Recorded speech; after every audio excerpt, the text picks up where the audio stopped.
بسم الله الرحمن الرحيم. يوم يقول المنافقون والمنافقات للذين آمنوا انظرونا نقتبس من نوركم قيل ارجعوا وراءكم فالتمسوا نورا فضرب بينهم بسور له باب باطنه فيه الرحمة وظاهره من قبله العذاب ينادونهم ألم نكن معكم قالوا بلى ولكنكم فتنتم أنفسكم وتربصتم وارتبتم وغرتكم الأماني حتى جاء أمر الله وغركم بالله الغرور فاليوم لا يؤخذ منكم فدية ولا من الذين كفروا مأواكم النار هي مولاكم وبئس المصير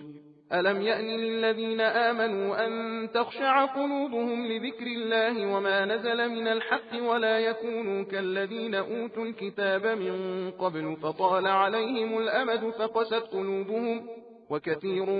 منهم فاسقون اعلموا أن الله يحيي الأرض بعد موتها قد بينا لكم الآيات لعلكم تعقلون إن المصدقين والمصدقات وأقرضوا الله قرضا حسنا يضاعف لهم ولهم أجر كريم والذين آمنوا بالله ورسله أولئك هم الصديقون والشهداء عند ربهم لهم أجرهم ونورهم والذين كفروا وكذبوا بآياتنا أولئك أصحاب الجحيم اعلموا أنما الحياة الدنيا لعب ولهو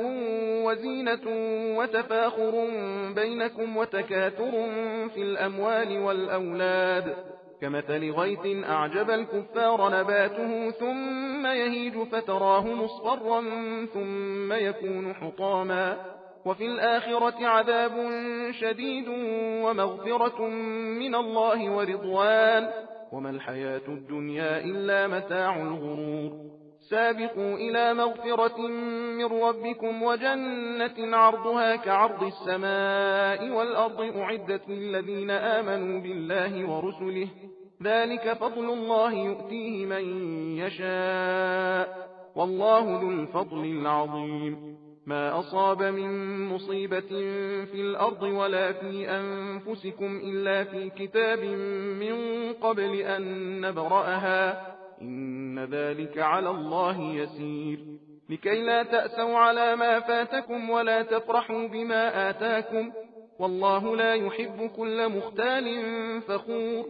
الذين يبخلون ويأمرون الناس بالبخل ومن يتول فإن الله هو الغني الحميد.